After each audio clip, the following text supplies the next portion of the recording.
Welcome to the Film Geezers podcast.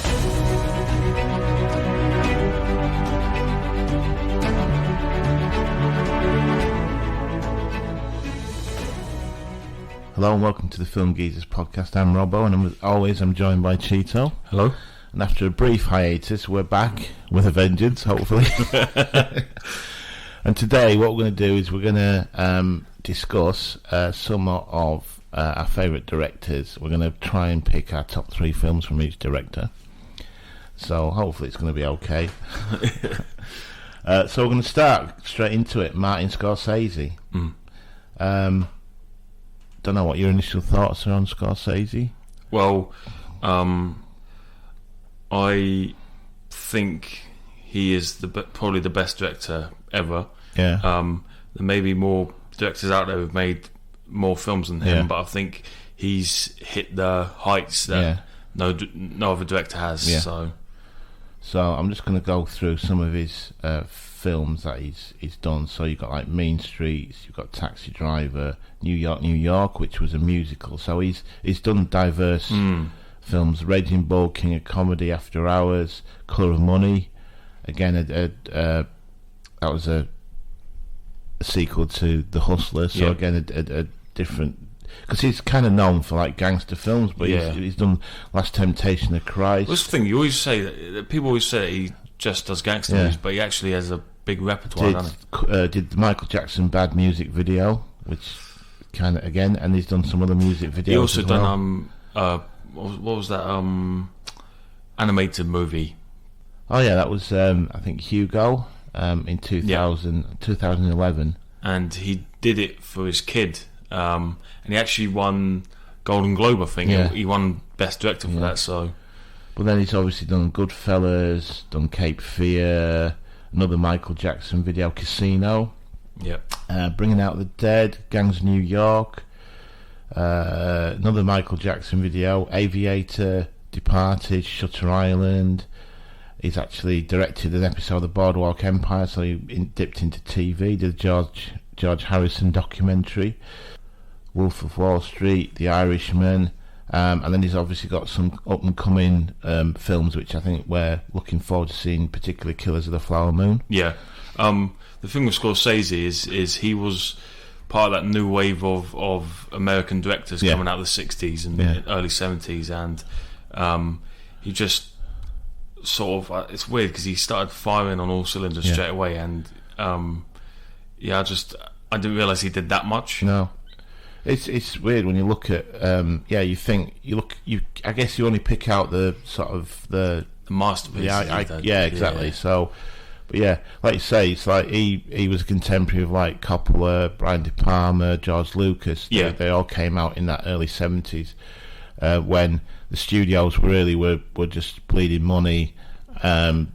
People just weren't going to watch films, and they wanted to appeal to a younger audience, so they brought in these new directors.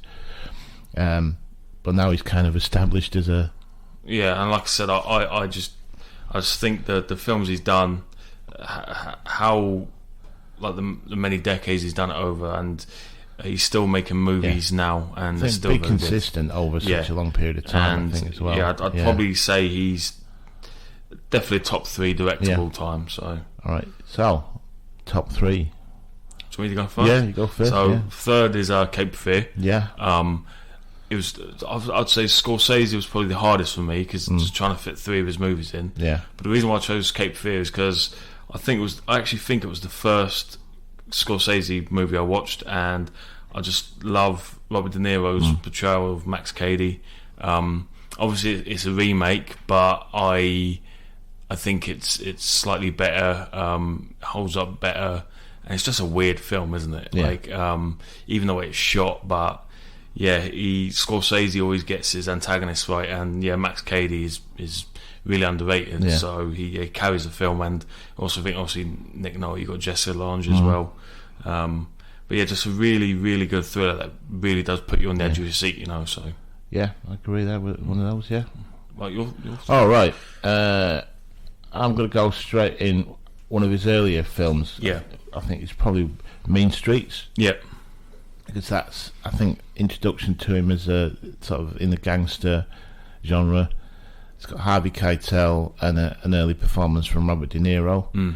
I just think it kind of defines his kind of him as a director.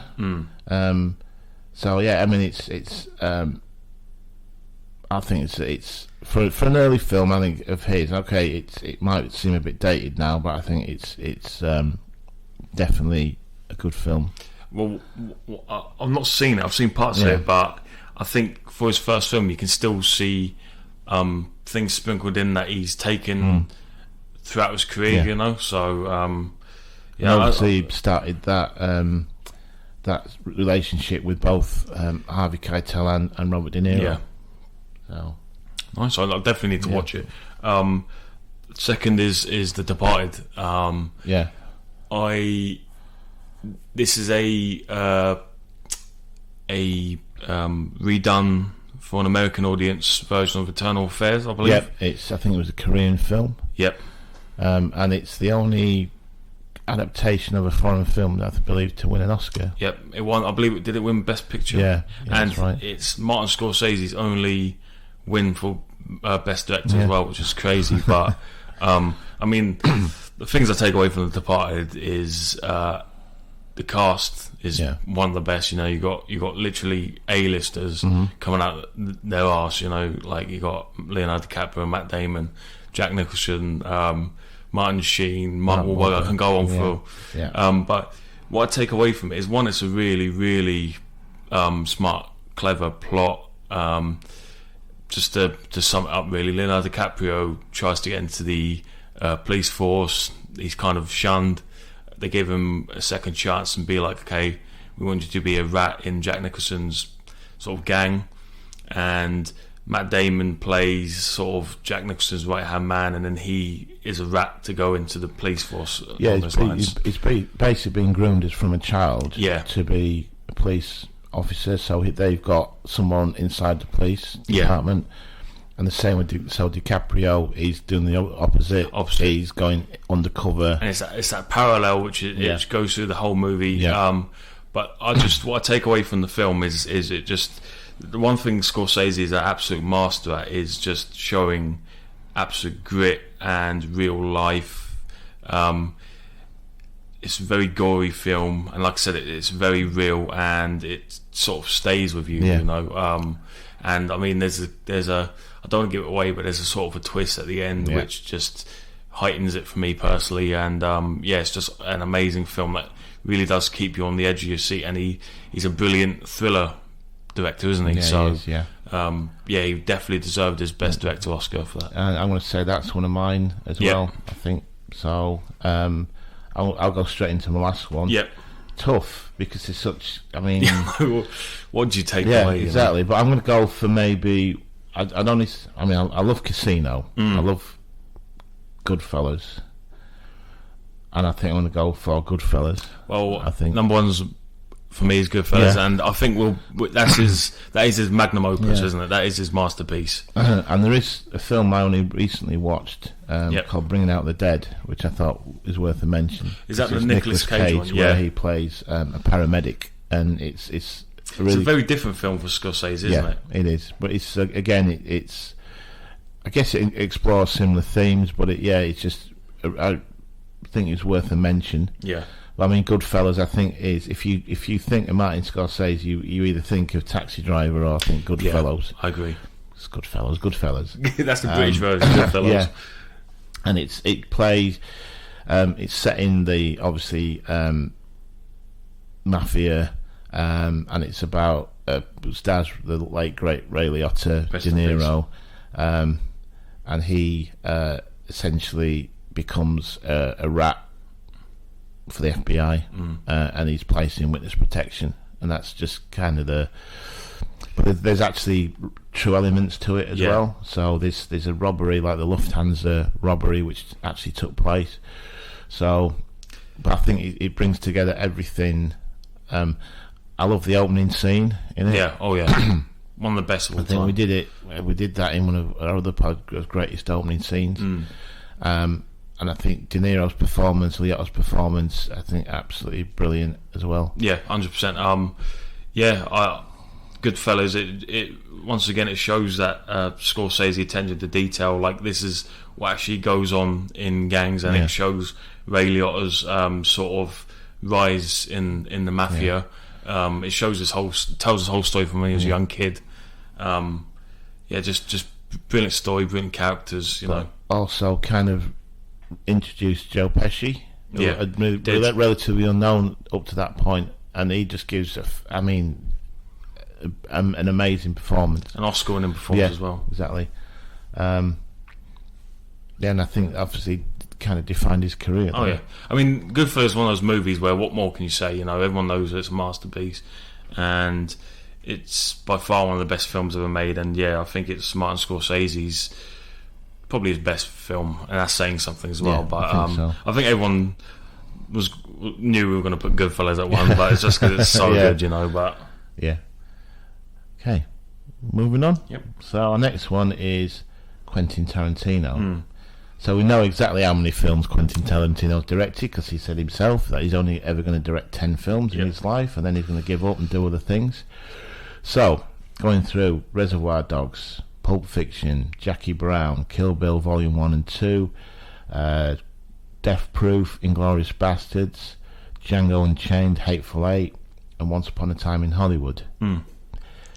So, I mean, with Tarantino, he is the absolute master of dialogue, isn't he? And writing. I think he's a self-confessed film nerd, isn't he? Yeah, That's he the is. thing. And he just has such enthusiasm about films and filmmaking. Whenever you see interviews with him, he's so enthused about talking about films. Yeah. But I think he is. I mean, you look at just scenes from. I mean, we talked about again greatest opening scenes and Reservoir Dogs, just dialogue in the opening scenes. So that's why that is one of my. I think Reservoir Dogs, because mine's number 3 for me as well. Because I think, obviously as an introduction to as an introductory film, I mean low budget, but just absolutely an amazing film. I think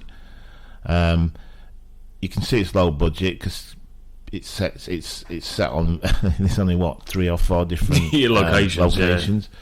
But I mean, you look at Harvey Keitel, Tim Roth, Steve Buscemi.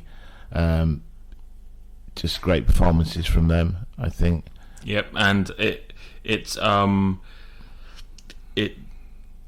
the movie is obviously it's the first Tarantino movie, but in his first movie he also shows a quality that he does, or characteristic of his movies is to tell stories not in chronological order, as well.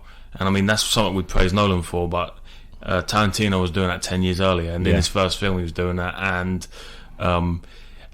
it's a risky move to try and sometimes do that because it's very hard to make a coherent film. But like I said, he's just a master at writing, and like I said with Reservoir Dogs, there's a lot of, it's very dialogue heavy, isn't it? Like a lot of his films, but he's just the absolute master of dialogue that you just eat it all up, don't you? And it's just like, obviously you got the main obviously the main hideout after the high score and wrong, which they do show in sort of flashbacks, but it's just very tense between them all, isn't it? Because they don't know each other, each other, They don't know, just sort of this standoff. They're all given colours as names, and so they don't know each, their real names. They don't know their backgrounds. They have no idea who they are, who they can trust.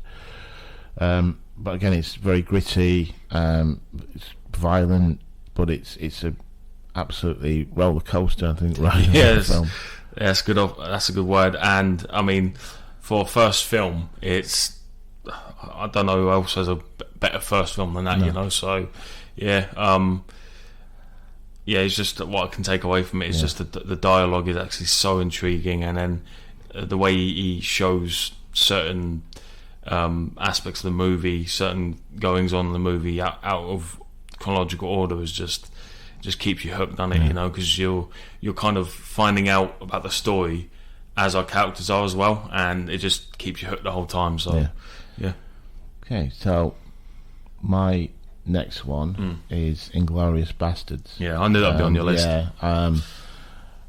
I don't know if it's. I don't know. It's hard again to pick your favourite ones because, I watched this recently, but I watched it like quite a while ago. Yeah. And it's only after watching it again recently I realised how much I enjoyed it. Well, sometimes it takes a rewatch. I've done it. But it's essentially about just a group of Allied soldiers in World War II. They're all Jewish, and they're basically told to just go and kill Nazis. Yeah. And to basically spread fear through the Nazi army, or German army. But then there's a parallel storyline of this young Jewish girl who comes to Paris. She takes over a cinema, and the plan is that Hitler's going to come and watch a film in the cinema, and she's plotting to basically kill Hitler and the high command. And then that's when Michael Fassbender is introduced as well as a British secret agent or military intelligence, and he's come to, and so their stories kind of converge right at the end. And they actually do succeed in killing Hitler, so it's kind of almost like a what if as well story. But I think it's got to be. I mean, it's Brad Pitt, but the standout performance I think he's got to be Christoph Waltz as Hans Lander, and we've said he is I think on our list of the greatest movie villains of all time. There's and the opening scenes of all time, or the greatest, was it the opening scenes? Yeah, opening scenes, where he basically delivers this monologue switching between three different languages, and it's just like say a master of dialogue, of writing, but just the actual delivery of that scene was absolutely. Did he get an Oscar for that? Yeah, he did. So is that the second Oscar he's got? Collaborating with. Yeah, because was it Django as well? He got another one. So so obviously he enjoys working with Tarantino. Yeah, and just saying that Christoph Waltz was an unknown, complete unknown. He was like a stage actor in Germany or Austria, one of them, and he could obviously see the world class acting ability he had, and he hired him from that. So that's my. I'd say I'm saying my favourite three. I'm not going to put them in order because I don't think I can. I'm just going to give you my favourite three films from those directors. I'd probably do that. I'd probably agree. And just one more thing with Inglourious Basterds, it has that lovely carnage, candy, gore that Tarantino puts in his movies. It's almost like it's like in Kill Bill. It's almost like it's over the top, almost pantomime, and in some ways that kind of then detracts from how gory it actually is. Yeah, it does, because even though there's like there's a scene where they're putting a whole clip into one guy, but it's got this like classical music, and it's almost beautiful the way it's shot, and it's weird to say that. I'm not like a psychopath, but it's hard because the way it's sort of, it's not obviously not a true story, but would you consider it a war film? I would. Yeah, I think so. Yeah. One of the best ever, then, isn't it? So. Yeah, brilliant film. Right. One of mine is maybe controversial to some, but I do not get the hate of this film, and that's Once Upon a Time in Hollywood. Well, that's one of mine as well. Is it? It was. It was. It was like toss up between sort of Pulp Fiction. Yeah, I like Jackie Brown as well as a film, but I think Once Upon a Time in Hollywood. Well, what it's about? It's about Rick Dalton, played by Leonardo DiCaprio. He's like a washed up sort of action star, western star, and it's set in towards the end of the golden age of Hollywood. Kind of parallels like Steve McQueen's career. So he starts off on TV in a western series, but then there's elements of Clint Eastwood as well. So he goes off to abroad. I think is it Italy, to make obviously western films. So it's kind of but it's sort of set in that ending period of the golden age of Hollywood, late 60s. Cliff Booth is played by Brad Pitt, who he won an Oscar for that. He's his stunt double, and it just showcases Hollywood at the end of the golden age of Hollywood, of film in general. It's obviously got Margot Robbie. It's got I don't know who plays Polanski in that. But Margot Robbie plays Sharon Tate because couldn't think of a name. Yeah, because Rick Dalton he buys a house next door to Roman Polanski and Sharon Tate, and it's so there's real elements. So there's and there's obviously fictional elements as well, but it's based obviously on a real story. Because actually, I think Cliff actually goes and visits the Spahn Ranch, is where the Manson family are hanging out. And just to sum it up, basically, at the end, something happens, and they have beef with Cliff, and they find out Cliff's actually staying with Rick, and obviously the previous beef they had with Cliff, they go over to Rick's house, and so instead of actually going through with the actual Sharon Tate murders, they actually target Rick. And just, I can tell you, the last act of this film is just the most Tarantino, just godly filmmaking. It's super gory, because this is the thing. I thought that because the geezer's played by Austin Butler in it, and I thought he was gonna kill Cliff. I actually had, there's proper stakes there, and then in true Tarantino style, it just becomes an absolute clusterfuck, and it ends with Rick flamethrowing a girl. Anything that involves a flamethrower, it's just so good. Yeah, so random, but so good. Yeah, and at the end of the movie, because Rick and Sharon, they've seen each other in passing, but they've never actually introduced each other. Roman comes out and he's introduces himself to Rick, and then Cliff goes off to hospital because he sustained some injuries, and then they actually meet up with Sharon, and that's the gist of the story. But it just, it captures the 60s and the golden era of Hollywood in the 60s. You got the clothing, you got the settings, even as a obviously it's not Bruce Lee, but it's a guy playing Bruce Lee, so it's got very pop culture references, and it's just such a fun film, and it's just such a interesting film, because this would have happened to a lot of stars in the 60s when they're out of work and they're trying so desperately to find some more and cling on to their, I guess, the Hollywood dream, isn't it? And it's just, it's Tarantino. Like I said, at the end, it's turned up Tarantino style, but it's just such a great sort of.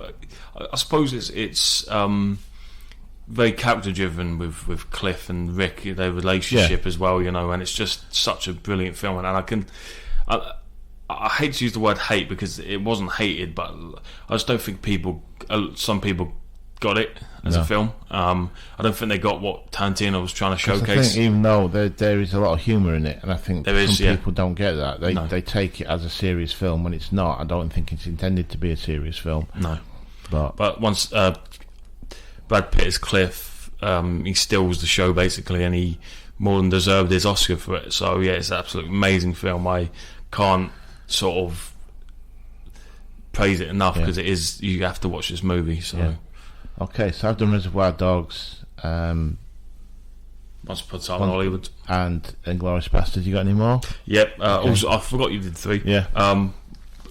Probably his most famous, Pulp Fiction. I just, once again, it carries a lot of the stuff from Reservoir Dogs. It's kind of it's like a series of vignettes, so separate kind of stories, but they all kind of converge. And I think that because it jumps forwards and back. Some of the stories jump forwards and backwards in time, particularly Bruce Willis's one as Butch. And, but again, it's so it's about different people, and all their, like you said, all their stories converge. So you've got 2 assassins, Vincent and Jules. Obviously you got Bruce Willis, Butch. You got Tim Roth's character, and it's just this interwoven story that just connects at the end, and it all makes sense. Uma Thurman and Ving Rhames. And yeah, so it's sort of it relaunched kind of John Travolta's career. Didn't it, really? Yeah. Solidified Samuel L. Jackson as a movie star, A-lister, and a kind of an action kind of badass. Yeah. I guess. Yeah, motherfucker. Yeah. Again, it's got Harvey Keitel in it, who frequent collaborator with Tarantino now. But yeah, again, it's very dialogue heavy as well. But I personally think that Pulp Fiction is probably showcases his best dialogue, because it's probably like 80% dialogue, but it's so good, and he tells each story so well, and they work canonically even though they're different stories woven, and it's just you just think to yourself, how can someone come up with this, and it's just such a joy to watch. Like, it's like 2 hours, nearly 3 hours maybe, and it just flew past when I watched it, because it's just such a masterpiece of just filmmaking, and it's I personally, I think it is Tarantino's best film. I think it showcases the very, very best of what Tarantino can do, and it's just such a all-round just absolute masterpiece. And it's of course it's always going to be remembered, and a lot of people have it as one of the best movies ever made, and it is, in my opinion. So yeah, I mean, it was close between that and some of the other once again, Tarantino's done so many brilliant films, hasn't he? Yeah, I think pretty much every one of his films, I think, has not missed. No. I don't think. He's hit the bar with absolutely every film. But yeah, I just think that Pulp Fiction, he was in the prime of his life, and it came out in a year where you had The Shawshank Redemption and Forrest Gump. Yeah. And I think that Pulp Fiction was the best. It won did it win Best Palme d'Or? Palme d'Or, at the Cannes Film Festival. Yeah. So it beat Shawshank Redemption, Forrest Gump. So that's saying something. And it's an absolute masterpiece of just storytelling. Something Tarantino's no one's better than him at that. So okay, moving on. Our next director is Christopher Nolan. I know one of your favourite ones. Yeah. Looking at his, I mean, he's not a prolific film director. I mean, he's probably his first well-known film was Memento in 2000, Insomnia, Batman Begins, obviously, Prestige, Dark Knight, Inception, Dark Knight Rises, Interstellar, Dunkirk, Tenet, and then up and coming, I think it should have been this year, but it's now next year, is Oppenheimer, which I think we're looking forward to. Yeah. So I'm going to let you go first. Yeah, just a bit on Christopher Nolan. Obviously, he's very much like Tarantino. He likes to tell his stories non-canonically. I think he's another master at storytelling, of actual visuals. He doesn't like CGI, which is another thing. Brilliant, underrated dialogue, writer of dialogue. But yeah, is definitely his biggest sort of feat is his storytelling. So just get out of the way. Do you want me to go first? Yeah, you can go first. So it's probably going to be in yours, Interstellar. Yes, it is actually. Yeah. Do you want to go into that? Yeah, I'll go into it. Yeah. Well then, I'll let you go first. So it stars Matthew McConaughey. He won the lead acting Oscar, and it was right in the middle of the reconnaissance, wasn't it? Yeah. So basically, the Earth's sort of run out of resources, and Matthew McConaughey leads a team to try and basically do a suicide mission through a wormhole to find another planet that they can basically survive on. Yeah, so but that's it's habitable for humans. Yeah, that's just a short summary of it. It's weird with Interstellar, because I always say this: if I was maybe a bit too young, but if I could have watched any film in cinema, it'd be Interstellar, because it's made for the big screen. The special effects, even though they're 8 years old, they still hold up now. They're some of the best special effects you'll ever see in your life. He is a passion project. He cared about it so much they actually went to scientists, physicists, to actually be like, is this how physics works and whatnot? And obviously not the living on the planets and stuff, but wormholes and whatnot. He wanted to get it bang on. And once again, it's just it's quite a simple story, isn't it? Really, but it's just the the relationships he adds in, the relationship with his daughter, his son, Murph, I believe, is his daughter. He actually, in pre-production, he consulted with physicist Kip Thorne. Yeah. And he laid down like 2 guidelines just to follow. So nothing would actually violate physical laws. Yeah. And everything that was in the film would come from science and not from a creative mind. So it had to be, accurate scientifically as well, which I think does make it a really good film. Oh yeah, and it shows that he cares about the product he's although it's set in like the sort of near future. It is, yeah. It's still using kind of technology from it's maybe a little bit more advanced, but it's still they've still got pretty much the spaceships they use are pretty what we would use now, and that kind of thing. I think the main part of the actual film is his relationship with his daughter Murph. That's Jennifer Chastain. Yeah. Are we doing spoilers? Sorry, Jessica Chastain. Are we doing spoilers? Probably not. No, I don't think so. She's an integral part of the story. I'll say that. And like I said, it's just brilliant story.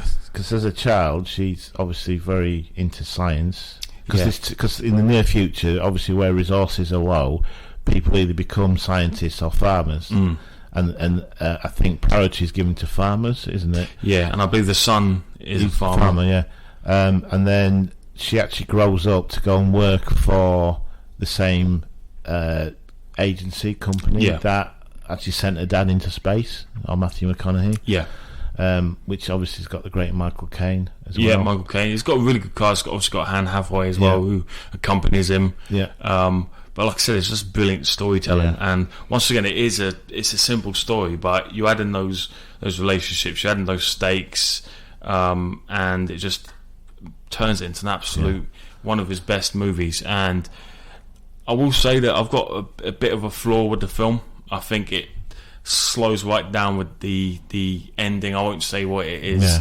I think that takes it away from it a bit, but apart from that, just the visuals alone. And I mean, Hans Zimmer as well, we haven't even talked about the scores. Hans Zimmer's brilliant score to accompany it. Matthew McConaughey, it really made me believe that this guy is a world-class actor, because he is. He really showed his ability in that, and he more than deserved his Oscar. I think Jessica Chastain's brilliant, Anne Hathaway, Michael Caine, all of them are brilliant performances. And yes, John Lithgow. Lord Lithgow, mate, you can't forget about him. It's just a brilliant sort of tale, and it just really does show his storytelling ability and his writing ability as well. Yeah, because he writes along with his brother. Jonathan writes a lot of his films as well. So it's well written, beautifully shot. I tell you, he's also a master at stakes. His films do have you at the very edge of your seat, and this boy does his film at stakes. Like I said, I don't want to give too much away because it's a film you just have to watch, but it is a modern day masterpiece, isn't it? So it is. So that is one of mine as well. My next one is one of his earlier ones, and that's Insomnia. It's actually a remake of a 97 I think it's Norwegian film, starring Stellan Skarsgård. Well, this film stars Al Pacino as a police officer and Robin Williams as a serial killer, and it's set in Alaska. And the insomnia comes from the fact that Al Pacino's character, because of the long days, because of the constant daylight, can't sleep. I think it's being a remake. You are kind of following the original film, but I think I've seen the original film. Did you see it before Insomnia? No, I didn't. Okay. No, I watched it afterwards. And although the stories are obviously similar, it's not going to be exactly the same. No. And I think again, it's just so well written, so well acted. I think Al Pacino, because obviously where he's not sleeping, he's kind of devolving into some mentally. What it is he's under investigation for I can't remember if it's for corruption or for something, and so he's kind of gone and tried to go here to try and get away from all that, but it's still around. And then you've got Robin Williams, who plays the actual killer, and like we were saying the other day, I actually prefer Robin Williams in straight roles. I think he, 1 Hour Photo, he was brilliant. This is brilliant. I think he's a brilliant serious actor. Yeah. And he shows it in this film as well. Yeah. Anything else on that, or I think you've covered everything? I think I've covered everything. Yeah. I mean, just go and watch it. Like I said, it's a movie that not a lot of people realise that is a Christopher Nolan movie, because it's. I mean, I didn't realise when I obviously I watched it when it probably first came out. So when Nolan was probably he'd not done obviously Batman and the other films. I think the only film of note he did was Memento. Yeah, and that was about it. Well, I didn't even know Memento was a Nolan film, because back then I probably didn't even it didn't register with me. I don't think. But yeah, go and watch it. It's a brilliant film. I mean, I could go into it, but I don't want to give anything away. Yeah, that's the thing. It's very hard because you don't want to give the actual story away. No. But do you want me to do mine now? Yeah, yours, yeah. Another one of mine is Inception. Yeah. Now, I admit my thoughts have changed in this film. When we first started the Film Geezers, I had this as one of the best movies of all time. While I think it's a very top tier movie, I don't think it really touches the top 50, but it's still a brilliant film. The plot, right, I'm gonna have to read it because it's just such a hard thing to get your head around. So Cobb, who is played by Leonardo DiCaprio, a skilled thief who commits corporate espionage by infiltrating the subconscious of his targets, is offered a chance to regain his old life as payment for a task considered to be impossible. Inception, the implantation of another person's idea into a target's subconscious. So even looking at on a page, it's really hard to get your head around, But this film is probably his most passionate film. He even came out and said that he spent 10 years, so it would have been when he made Memento, he took that long to write the film, and you can really see it because it's such a deep layered story. It's got a brilliant cast. You've got Leonardo DiCaprio, Michael Caine, so I had to always say Michael Caine, Tom Hardy, I believe in his first American role, I believe. You've got Ellen Page, sorry for missing anyone out, and yeah, it's just such a, I don't want to give anything away, but it's just such a deep layered story, and it's so, what I always appreciate is when something is fresh and new, and at the time it was absolutely, you'd never seen anything like this, planting someone else's memories in another person. I've got Cillian Murphy in it as well, that just adds to it. Once again, Hans Zimmer's score is one of his best. Time is a personal favourite of mine, but like I said, with films like Inception, just go watch them for yourself and experience it. You may have to watch it a second time to sort of get your head around it, but just how I watched it, as I turned all the lights off, phone off, and I just delved right into the film and I ate it up, and it's so, even now it stands up as being so refreshing compared to all the rehash of genres or whatnot, and it's just such a deep layered story. Got to say, I've maybe seen it twice, and it's not my favourite Nolan film. Yeah, but yeah, it's definitely worth it. Like I said, it's gone down in my thing, but I can still appreciate that he tried something different, and it works. Maybe the fact that he always tried a bit too hard is what brings it down for me, because there is a couple of plot holes here and there, but apart from that, it's just such a fresh new film that we've never seen before, a story that we've never seen before, and it's just, you can tell it was his passion project, and you can tell that he did spend 10 years on this film. So go watch it. So my last one is probably going to be on your list as well, and it's got to be Dark Knight. I wonder why. We'll keep it. We won't talk about hours, even though we can. All right. Okay. Well, the Dark Knight. Well, I think of the Dark Knight trilogy, that the Dark Knight is, I think, widely considered the best. I mean, Batman. I think all three films are great. Yeah, they're really good. But I think, unlike other trilogies, I think Batman Begins and Dark Knight Rises are just slightly, I think, not as good. Do you want me to explain the plot? Or do you want to do it? You can if you want, yeah. So basically, after the events of Batman Begins, Obviously was shown. I was about to say a spoiler then. Watch Batman Begins, okay? Yeah. So basically, the Batman's cleared up the streets, and the mob has to go underground. They're scared to deal in the daytime, and they hire the Joker, who's a mastermind criminal. Everyone knows the Joker's a mastermind criminal, to take down the Batman. And it may sound sort of not that interesting, or a simple story, but you just have to once again, Dark Knight, it's one of those films where you just have to watch it and experience it for yourself, because it is quite rightly so considered the best superhero comic book movie ever, and one of the best movies ever made. And it once again, it is Christopher Nolan's magnum opus. It's his best work we've ever seen.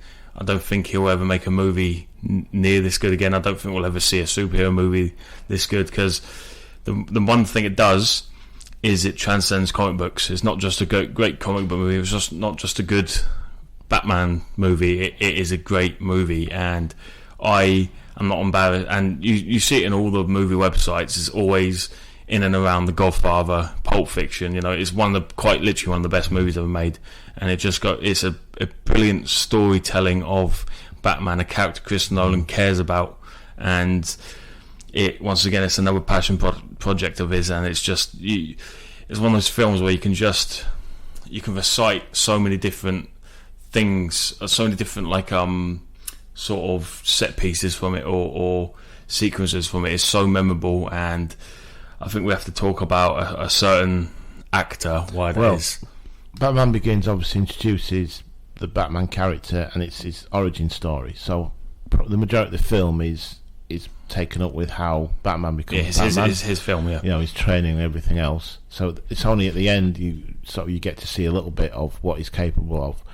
And this, obviously, being the second part of a trilogy, you can fully explore Batman as a character, but it's part of his story arc as well. Yep.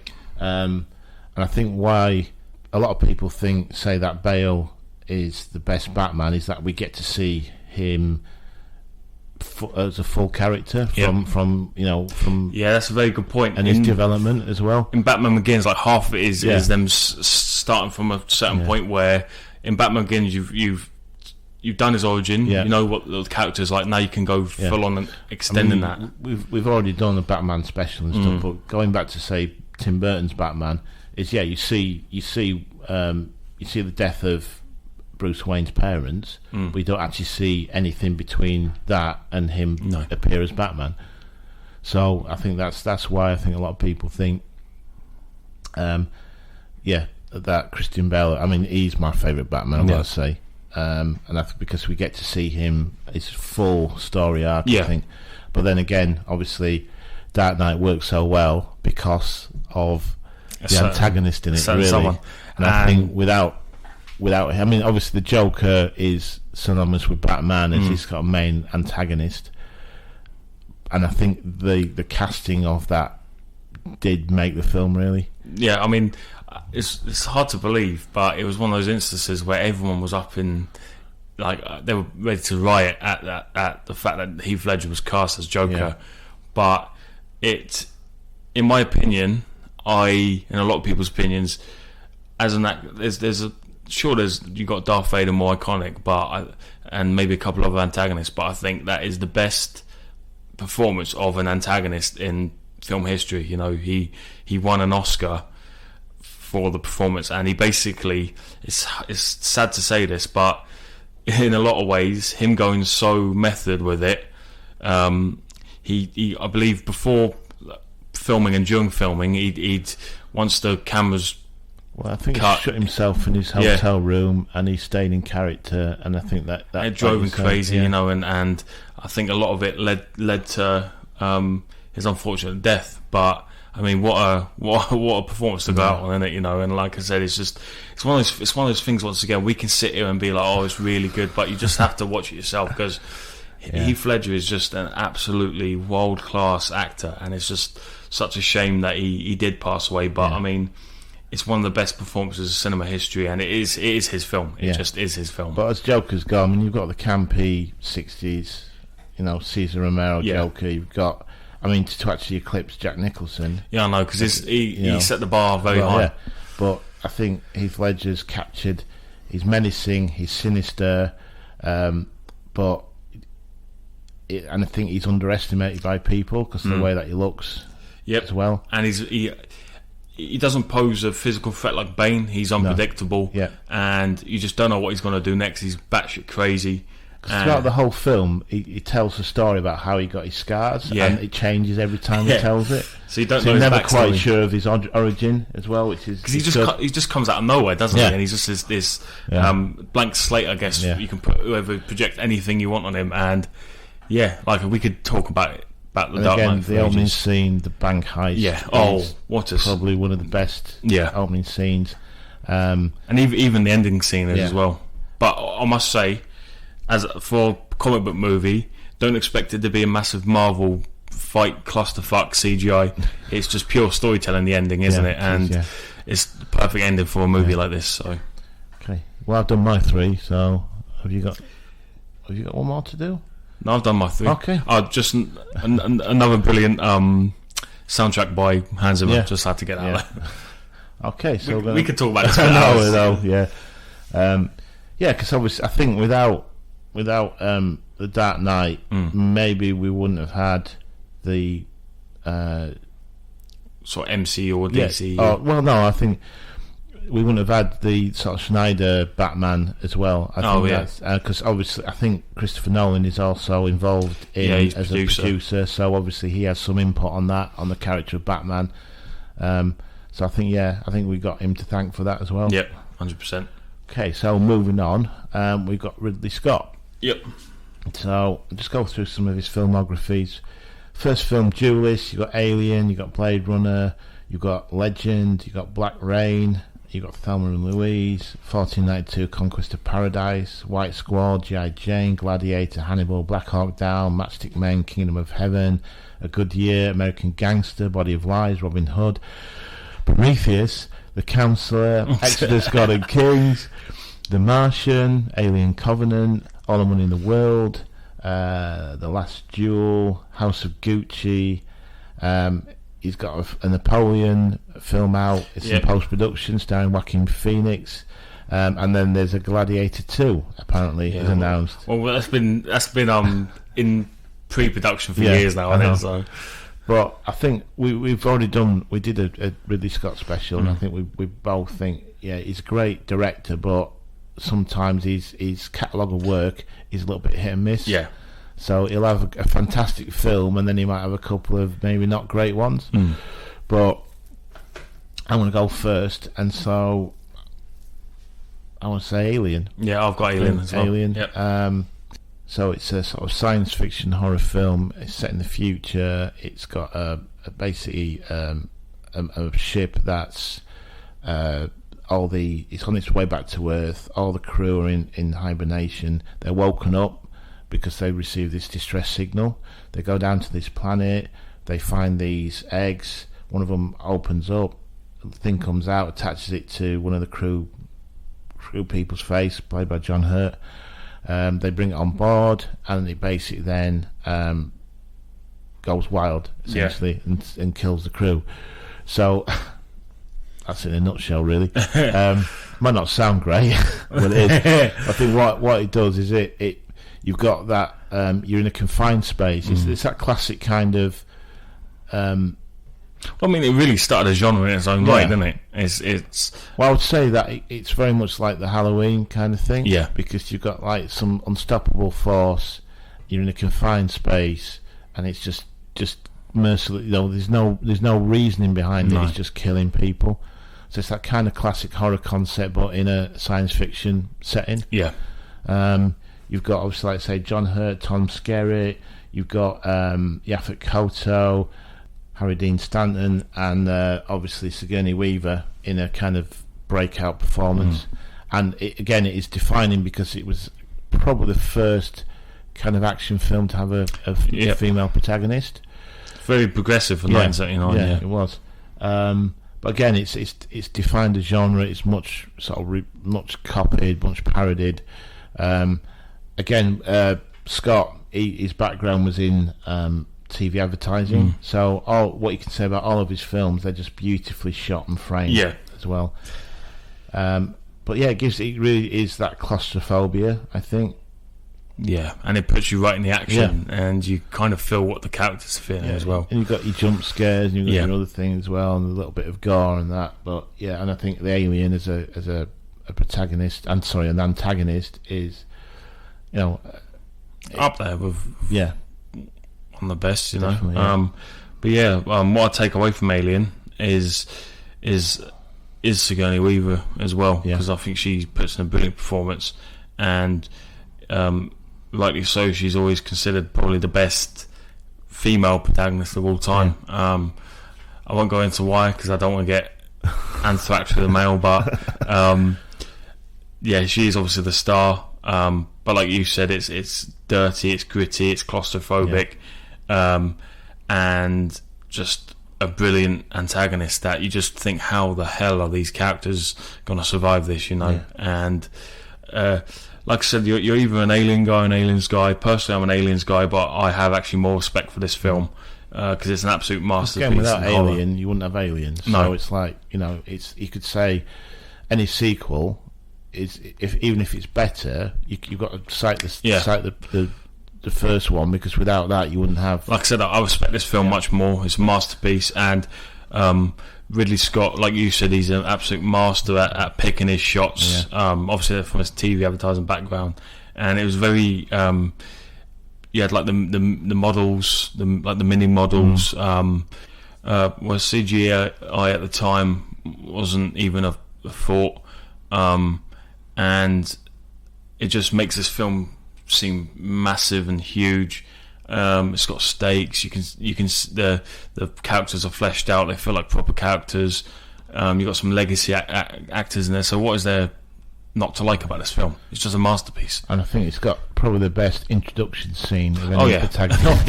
Absolutely. I can't believe we didn't. I'm not going to spoil it. No, but you got to go watch it. But yeah, it does. Probably the best of all time in it. Once again, what's annoying about this podcast is we're choosing masterpieces, and there's us losers talking about it, but you guys have just got to go and watch these movies, because it's just like Alien is up there with being one of the best horrors of all time, and it's certainly one of Ridley Scott's best. So okay, you're next. What do you want me to do next? So Alien was one of yours as well, right? Alien was one of mine. You do your next one. I know this is one of your favourites, so I'll let you explain it. Right. Blade Runner. Okay. I know that's going to be in yours. So right, so it's based on a Philip K. Dick short story called "Do Androids Dream of Electric Sheep?" And it's set in the near future. It's a nondescript city. We actually appeared on another podcast talking about Blade Runner, and we discussed all this on there. But yeah, it's kind of a nondescript city. It could be anywhere in the world, and you've got Harrison Ford plays Deckard, and he's a police officer, but he's what they call a Blade Runner, and he is basically tasked with hunting down replicants. Now, replicants are they're genetically engineered humans. And they become outlawed because there was some issues where some replicants went a bit mad and killed people. So they were basically banished to off-world, working like in mining and other areas. They're superior to humans. The problem is that because they're genetically engineered, they have no past, and they're a little bit mentally unstable. So in order to make them more manageable, they actually implant them false memories, and as a built-in safeguard, they're given a 5-year lifespan. And so what happens is a group of replicants actually escape off-world, come back to Earth. They're led by Rutger Hauer, plays a character called Roy Batty, and what they want to do is they want to go and visit their maker, the guy who made them, Tyrell. Because what they want to find out a way that they can live longer. Like anybody wants a longer life. And Deckard is basically brought back out of kind of retirement. I think he'd quit to hunt them down, and that's essentially the story. Again, I probably haven't described it particularly well, but it's an interesting concept. Yep. The only way that they can, the new type of replicants are so good that the only way that they can determine if they're replicants or not is to administer this like psychological test. So yeah, it's the way I can describe it is, obviously it's very dystopian, isn't it? Yeah. But it's a movie that was very ahead of its time. Yeah. As well. Again, it's beautifully shot. It's really well acted. You've got Harrison Ford, who's sort of a departure from his Han Solo, Indiana Jones role. Obviously, trying to get into more of a sort of serious kind of. I mean, I think Roy Batty gets overlooked as some of the best antagonists of all time, because he's brilliant, isn't he? Yeah, and it's. I think the problem was it flopped at the box office, but it came out at the same time as like E.T., The Thing, which again flopped. So I think it lost out to those films as well. But then, E.T., you think you put that on, you have a good time. Where Blade Runner makes you think, doesn't it? You know. But I think the Blade Runner, obviously, like a lot of these films, found a new home on VHS. And it's considered a cult classic. Obviously spawned a sequel, Blade Runner 2049. But I think again it's one of my favourite films, and I think it deserves more recognition than 100%. It gets. I think, but I also think the I mean, there are actually a couple of versions of it as well, because there's, I think Scott had a few issues with the studio. It's like a traditional sort of 50s film noir detective story, but updated. Yeah. In the future. The start of the theatrical cut, there's this kind of voiceover from Harrison Ford, which they didn't like. They reshot a different ending to make it more upbeat as well. So if you're going to watch any version, I'd watch the director's cut of it, because I think that's a lot better. I think that's the one we watched recently, was it, as well? So yeah, just a special little thing to. I've seen things you people wouldn't believe. One of the best monologues ever. There's a monologue. It's only 30 lines, but it's famously called the Tears in Rain speech, which actually Rutger Hauer wrote. I think it was David Peoples wrote the script, and he reworked that, and then Rutger Hauer reworked it the night before filming, and supposedly he turned up on set, he did his own version without telling Scott, and I think Scott basically told him a new one, but they said, great, we'll keep it in. And it is, I think Rutger Hauer's performance in that is again understated, but brilliant film. Like I said, once again, just go watch it, and make of it what you want. Okay. So that's Alien and Blade Runner, which are both on our list. So yours. Let's see what our last one is. Again, it's difficult, but I love Black Hawk Down. I think that's a brilliant film. I like American Gangster. I like Body of Lies. I like All the Money in the World. I thought that was a good film as well. I think I know which film you're going to say. But it's probably going to be on the all list, Gladiator. Yep. First film I ever saw on DVD was Gladiator. Can you explain the plot? Well, where do you start? Yeah. So, the main character is called Maximus Decimus Meridius. He is a military general in the Roman Empire, and he's one of the most trusted, high-ranking officials of Marcus Aurelius. And Marcus Aurelius is slaughtered by his jealous son Commodus, because Maximus was almost more of a son to Marcus Aurelius than Commodus, so he slays. Yeah, but basically, Marcus Aurelius wanted Rome to become a republic again, and he wanted Maximus to be the sort of the protector of Rome in the transitional period. And he tells Commodus that he's not going to be emperor. No. So he then ends up killing him. In a jealous rage, he kills him. Orders Maximus to be killed? Yeah. And his family as well. And his family.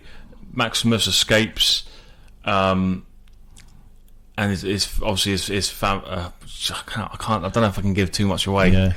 he basically becomes a gladiator, doesn't he? And he's then he finds his way back to Rome. He works his way up through the gladiator world. He becomes like one of the top gladiators. It's hard trying to give too much stuff away. And he's obviously his primary motivation is revenge against Commodus, and he'll do anything he can to try and stand before him, even if it means giving his own life up.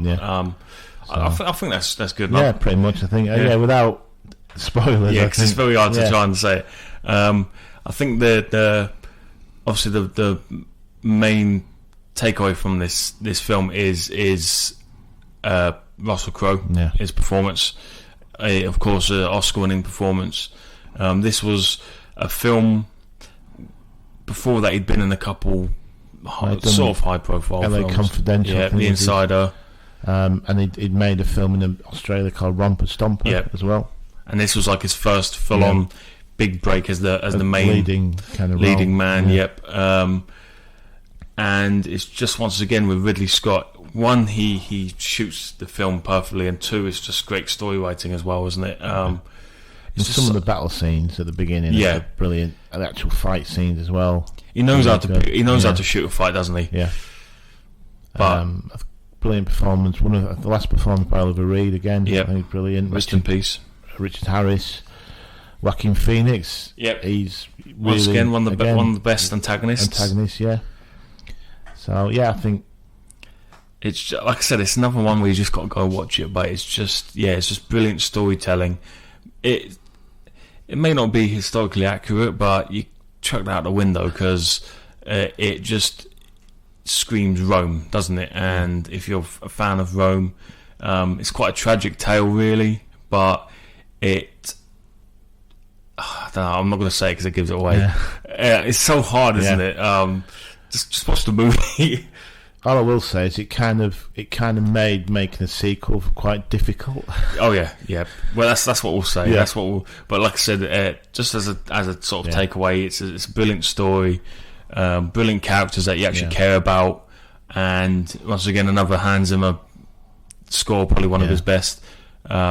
Definitely watch this one, and I don't think we gave too much away there. I don't think so. Just watch it, people. Okay. Right, so we both got the same three of those. Did we? Okay, so we're going to move on to David Fincher. So David Fincher, I've got to say, I don't really know a lot about him. No. I know he's, just looking at his filmography, he's obviously had a start in music videos. But just let's have a look through his filmography. Panic Room, he did. What's that before that? Sorry, I'm just trying to go through. His probably first film was Alien 3. Yeah, it was, Yeah. And then you've got Seven, The Game, Fight Club, Panic Room, Zodiac, Curious Case of Benjamin Button, Social Network, Girl with a Dragon Tattoo, and Gone Girl. So, do you want to go first? Or do you it's just once again, David Fincher with really good filmography. He's not as prolific in films as he has been in music videos, but we always say that we think he's the master of the twist. A lot of his films have got really good twists in them. And he tends to stick to thrillers, doesn't he? Really, which is his forte, really. So, do you want to do the first one? Well, okay. This is probably on your list as well. Well, it's Seven. It is on my list, yes. Seven is just one of those films that I can put on and watch anytime. It stars Brad Pitt, Morgan Freeman, Kevin Spacey, and basically it's Morgan Freeman is a detective. He's retiring. Brad Pitt is his replacement. In the last week of his before he retires, this serial killer emerges, and he seems to be killing people according to the 7 deadly sins. Initially, Morgan Freeman is going to stay on because he doesn't feel that Brad Pitt's character is ready yet to take on this, and he's saying you don't want this to be your first case. But they come to kind of an uneasy alliance and work together to capture the serial killer played by Kevin Spacey. Can I just give a shout out to Police Chief Ali Army, legend, rest in peace, my guy. And obviously Gwyneth Paltrow plays Brad Pitt's wife. and there is a massive twist in the end. Don't want to give it away, but suffice to say, what's in the box? Wait, did you go through Rado or something? Yeah. But yeah, it's I mean, this Kevin Spacey's character John Doe, just like we said before, appears out of nowhere. Don't know who he is, don't know what his motivation is, but he meticulously plans these murders, and in the end touches on the main protagonist. That's all I'm going to say. Yep. I always have this at the top of sort of thriller films. What I love about this film is William Somerset, Morgan Freeman's character, is sort of the older head. He's the veteran, and David Mills, obviously Brad Pitt's character, is the cocky young up and coming guy, and they just work together so well. They bounce off each other, don't they? And there's almost this, while all these murders go on, there's always a conflict there, but they do. It's weird. They have. There's moments where they bond, and then there's moments where they clash, and it just works so well. Yeah. And once again, it's a thriller film, and it keeps you on the edge of your seat for the whole time. It keeps you invested. Yeah. The characters are so good. The story is absolutely brilliant. Yeah. Once again, it may seem like quite a basic story, but it's just certain things he puts in there, and he's just, once again, a brilliant storyteller. And thrillers is really David Fincher's area, and it's just an absolutely amazing thriller film that once again it leaves you. Once you left the film, it stays with you as well, doesn't it? Yeah. And you just, when you're watching the film, you're just like, this is a masterpiece. There's no other word for it. If you haven't already watched this film, I don't know where you've been, but you should definitely watch this film because it's absolutely a masterpiece of thriller genres. Okay, your first one? That was my first one. Oh, okay, yeah. Right. I don't know. You probably have it on your list. Zodiac. I don't know actually now. I'll host the gun then. Because I've kind of looking at the list. I think Zodiac. Yeah, I think I know you love Zodiac. I do. Yeah, the Zodiac killing. So I'll let you. Basically, it's based on the Zodiac killings, which is a series of killings in the 70s in San Francisco, and it follows Jake Gyllenhaal's character. He's a newspaper cartoonist, but he then takes an interest in the whole thing, and he tries to basically solve the crime. And it's actually based on his book. The actual film is based on his book. It's got Robert Downey Jr., who plays the actual San Francisco Chronicle crime reporter. It's got Mark Ruffalo as the main detective. And the thing about this is obviously it's based on a true story, so all these people existed. It's just like I say, the Zodiac. He became famous because he would kill people. He would send these like cryptic ciphers to the newspapers, and I think a couple actually managed to crack one, which gave some clues to his identity, but it didn't actually reveal who he was. Suffice to say, Zodiac Killer's never been brought to justice. This explores several different theories, and it kind of settles on one particular suspect, but again, it's never been proven, and it probably never will, because I think most of the main suspects are probably, I think, dead now. Yeah, long gone probably by now. Once again, it's I don't think, watching this film, I don't think I've ever been more uncomfortable, because one, it's actually of course it's going to be dramatised, but it is relatively, it's based on a true story. You've got the skeleton of the true story, because obviously you've got this guy investigating, and but you've got leeway around that to obviously dramatise it, because you've got to do that. You've got to make it an interesting film, an entertaining film. But I think from a lot of the sort of what do you say, faction, I would call it factual fiction films. But saying that though, one of the better ones, I think.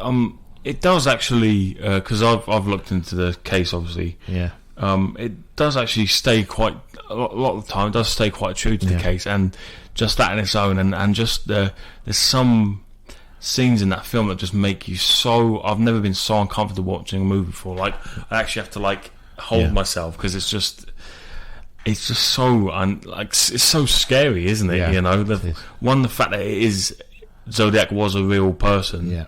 Or they could still be alive, maybe. And one of the weirdest things about this film is, like JFK, it kind of swung my whole idea of the case, because I was like, oh, okay, maybe my number one suspect, and it's kind of changed that, you know. And it's just it is like the only way I can describe it is it just makes you so uncomfortable, but it's weird because it makes you uncomfortable. You just can't stop watching it, because it's kind of obviously a departure from his normal films. So you can't really get that twist in it. No, but it does. You know, there are, like you say, some uncomfortable moments in it. There's some dramatic moments, some thrilling moments as well, and obviously they have to recreate some of the murders as best they can.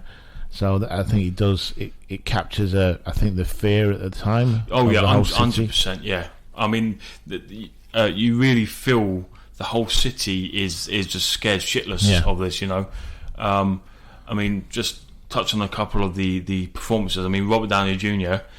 Obviously, he was. I think this was the first movie he was cast in, or the first big movie he was cast in. You know, when he was trying to.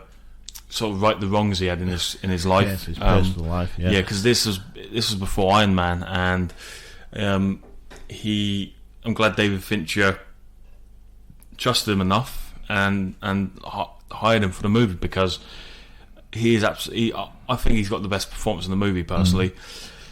You know, everyone knows he's a absolutely world class actor, and he totally just steals the show in this, but he doesn't. It's not a way where it takes away from Jake Gyllenhaal or Mark Ruffalo, because them three main characters, they almost, once again, they almost bounce off each other, because obviously Mark Ruffalo's a detective, isn't he? And he's trying to actually solve the case, you know. But yeah, like I said, I know I've said it many times, but this movie is just so uncomfortable, but you just cannot stop watching, because even if you're not a fan of the Zodiac, this will make you a fan of the actual case itself. Yeah, of course, it's a bit dramatized, but like all the victims in the movie were real. All the ways in which they were killed were mostly real, you know. So it's just such a. I just couldn't. I was like torturing myself, because I just couldn't take my eyes off the screen, you know. So okay. Yep. So we've both agreed on Zodiac and. Seven. Well, it's difficult, because I want to go with Gone Girl. Yeah, I think Fight Club, brilliant film, amazing twist to it, but I just like Gone Girl. I think. Believe it or not, you're probably thinking I have Fight Club, but I've Gone Girl. Yeah, I do. Yeah. So Gone Girl basically stars Ben Affleck and Rosamund Pike. They're a married couple. They're obviously going through difficult times. I think Ben Affleck's just about to divorce. He's having an affair, isn't he? Yeah. And she disappears. Looks like she's been murdered. Yeah, kidnapped, murdered. He comes on one day, she's gone, the house is a mess. But then the more the police are investigating, the more they dig into his background, and he then is seen as a prime suspect. Modern lingo, the more sus he is. Yeah, exactly. I can't believe that. And it's his. He's then obviously trying to clear his name while finding out what happened to his wife. Now, I don't want to spoil it. No, but it is an amazing twist, and just shows how good of a writer that David Fincher is, I think, because this is it's a slow start, I think.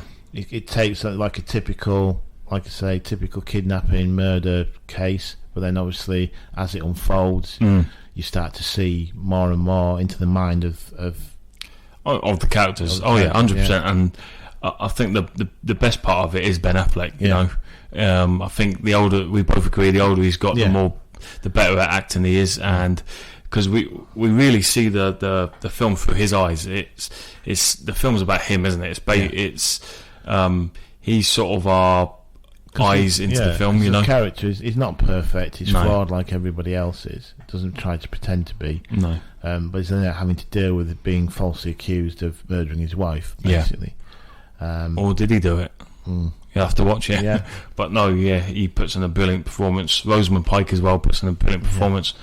She actually got robbed for the Oscar in my opinion that year, but that's a different story. But yeah, once again, it's just David Fincher at his best, storytelling wise. Yeah, it's very laid, very deep. You know, there's a couple of twists in the film as well. So yeah, it's difficult to explain without giving too much away. But it's an absolutely amazing. If you haven't seen it, go watch it. Yeah, I think if you need to know everything about David Fincher, it's in that film. 100%. Brilliant film. Okay. Anything else? No. What for Gone Girl? Yeah, or for Fincher in just once again that he is the master at thrillers. Yeah. He's a brilliant storyteller, brilliant way of adapting screenplays, and he always has brilliant characters as well, doesn't he? So he's just I'd say one of the best directors in the past 30 years. So, okay, so we'll move on to James Cameron. Again, not a prolific director. No. But I'll just go through some of his filmography. One of his first films was Piranha Part 2, The Spawning. Good start. Terminator, Aliens, The Abyss, Terminator 2, Judgment Day, True Lies, Titanic. Then he got caught up in the whole Titanic thing. Yep. Made a few documentaries about it, and then there was actually, amazingly, between Titanic in '97 and Avatar was 2009.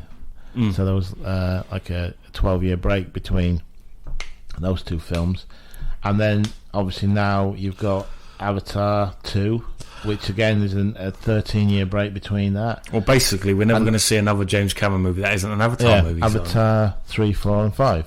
So I'm going to go first. Yep.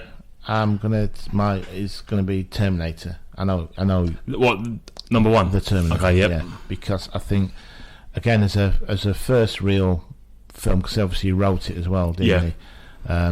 I think as a concept it's quite good, because it's a futuristic science fiction action film but set in the present day, and it's kind of, obviously for a low budget film, it gets around this whole need to have expensive special effects. Yeah, because the idea is that in future computers have taken over the world, they become sentient, they try and get rid of humans by sparking a nuclear war. Some humans survive. There's one of them called John Connor who leads the resistance. They're starting to fight back against the machines. They actually have a victory, and then what happens is the machines realise that they've lost, so they send back in time a Terminator, which is a cyborg. So it's basically a robot covered in human skin, also covered in flesh, back in time to murder the mother of John Connor.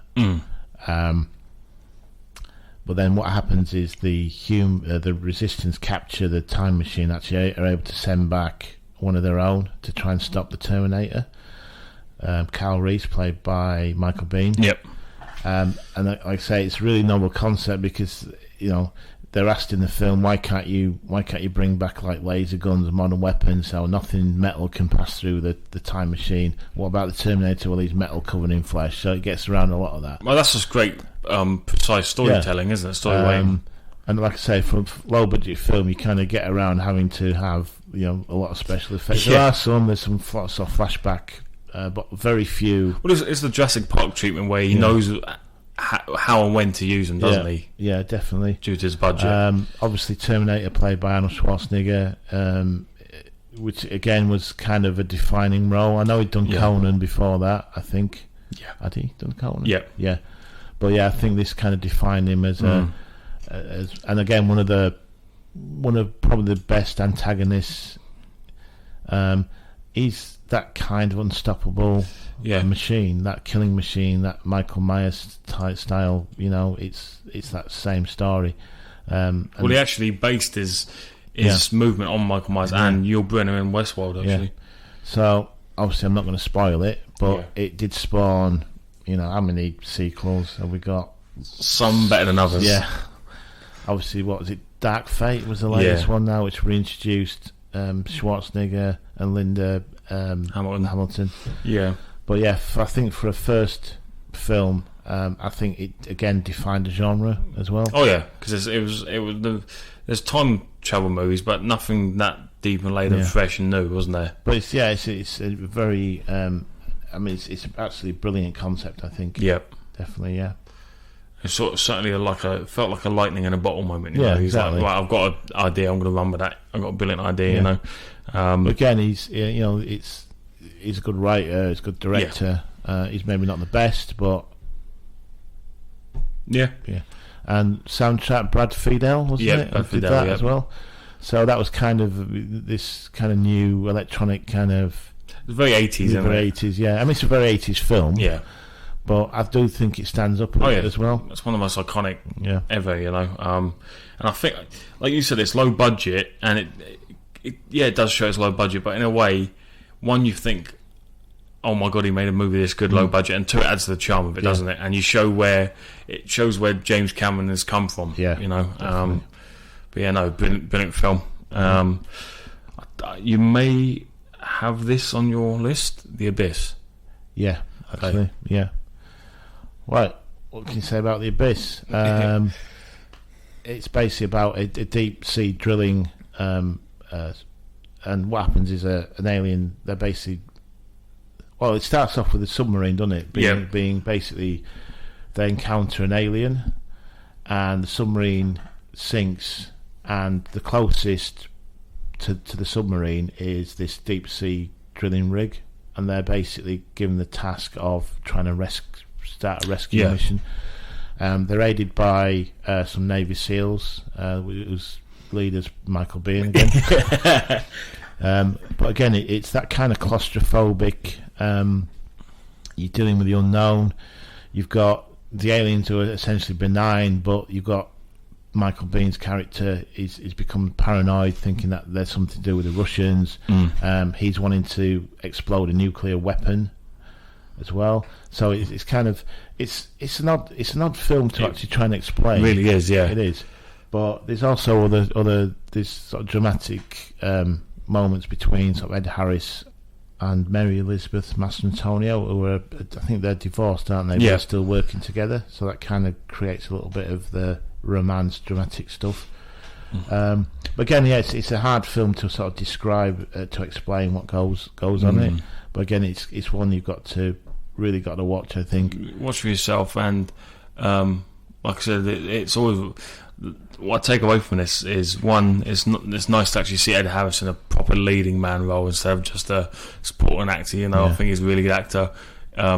What he did for special effects as well, CGI, it was absolutely revolutionary at the time.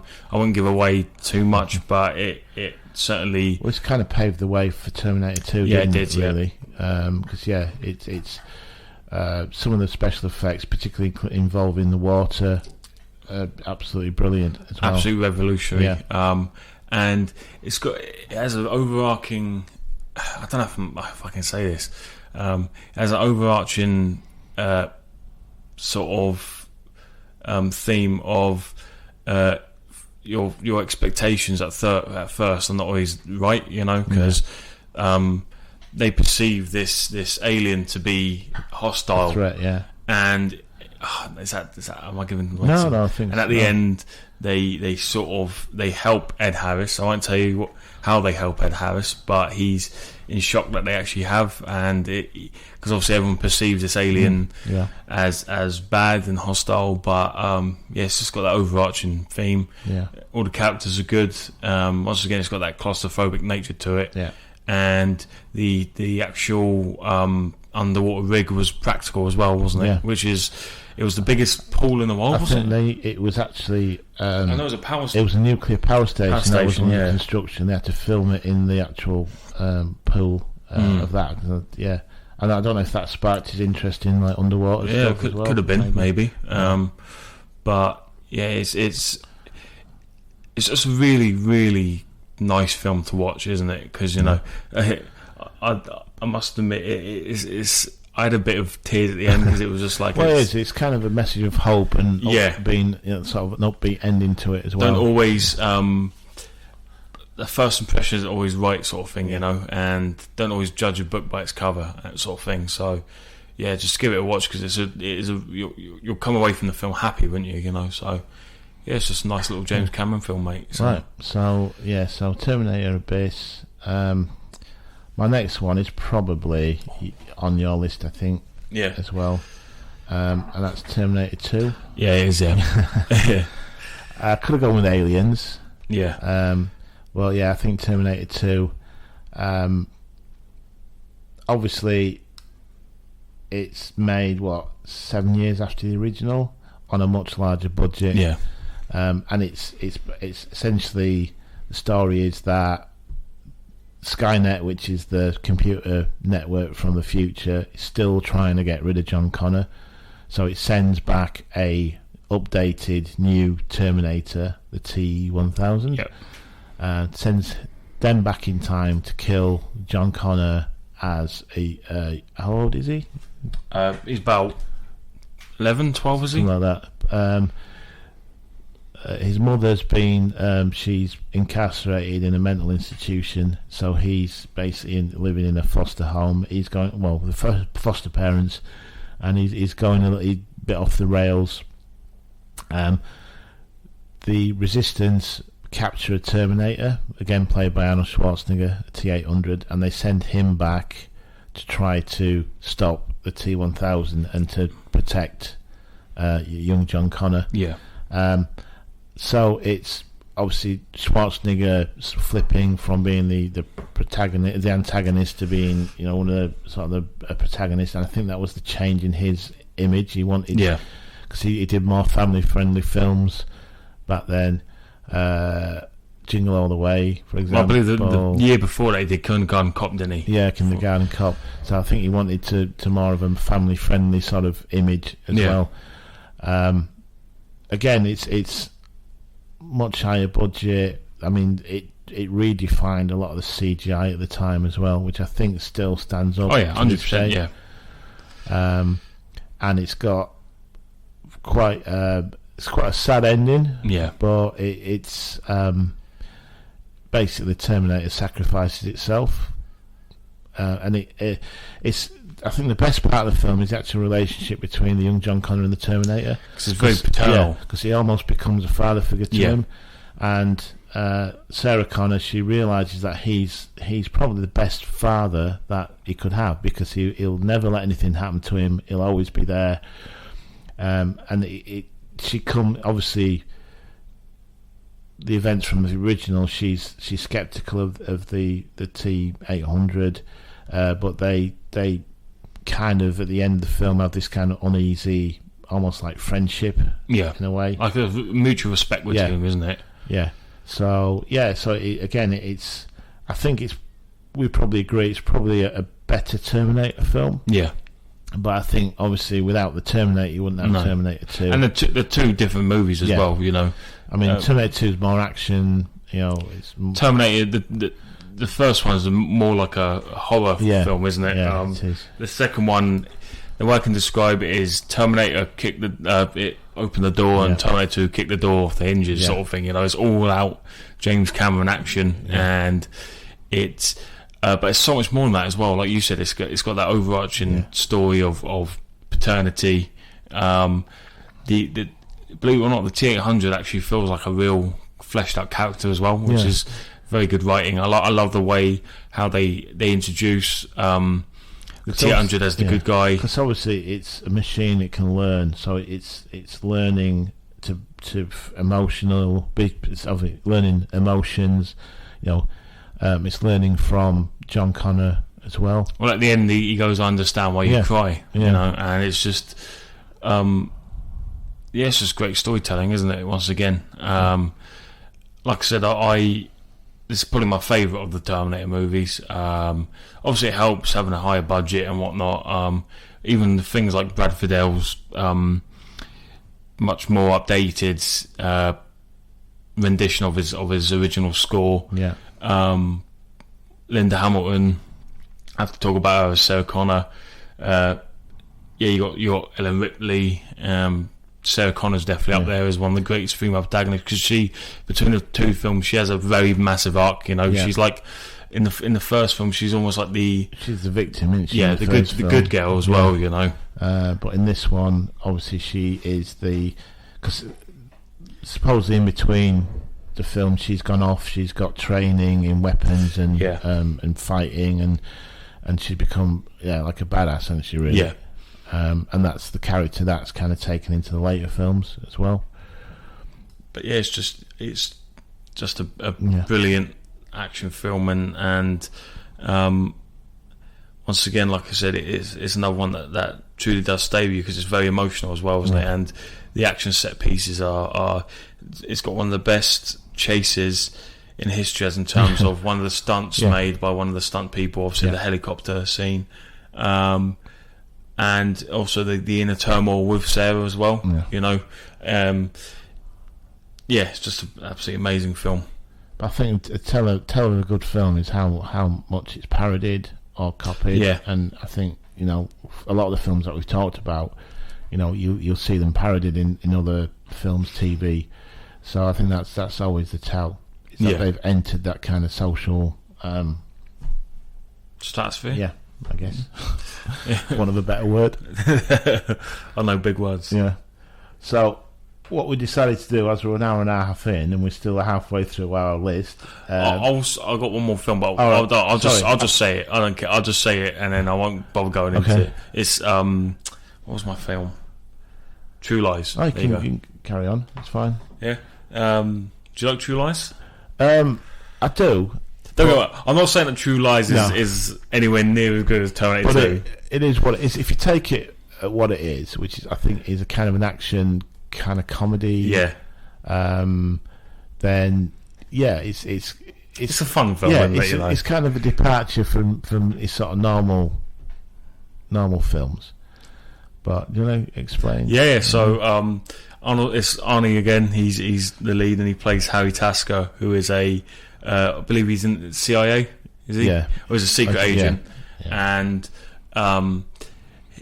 his wife was played by Jamie Lee Curtis, and he hasn't told her that he is a secret agent, and there's sort of a bit of a conflict between them. He's always missing out on family ventures and whatnot, and then she always feels like she hasn't lived enough. And so what happens is Harry sort of like fakes her being kidnapped, and they sort of make her an agent for the day, if you want to say that. And they get embroiled in this terrorist organization who are trying to smuggle nukes into the United States. Just one thing I missed out, she does think that he's having an affair, so they're kind of like a bit sus about each other. Obviously she thinks they're just randomly after her, and then she sees Harry there who they're actually after, and so obviously she thinks that they're after her for some reason, when actually they're, like I said, they're after Harry. And it's actually kind of, like you said, it's like almost a comedy. And it's just it plays out in that. I won't give too much away, but yeah, it's just a fun movie you can just put on, and you can have. But just the scene at the end where the terrorist is flying the Harrier jump jet, and they're fighting, him and Harry are fighting on top of this jump jet, and it's just that kind of.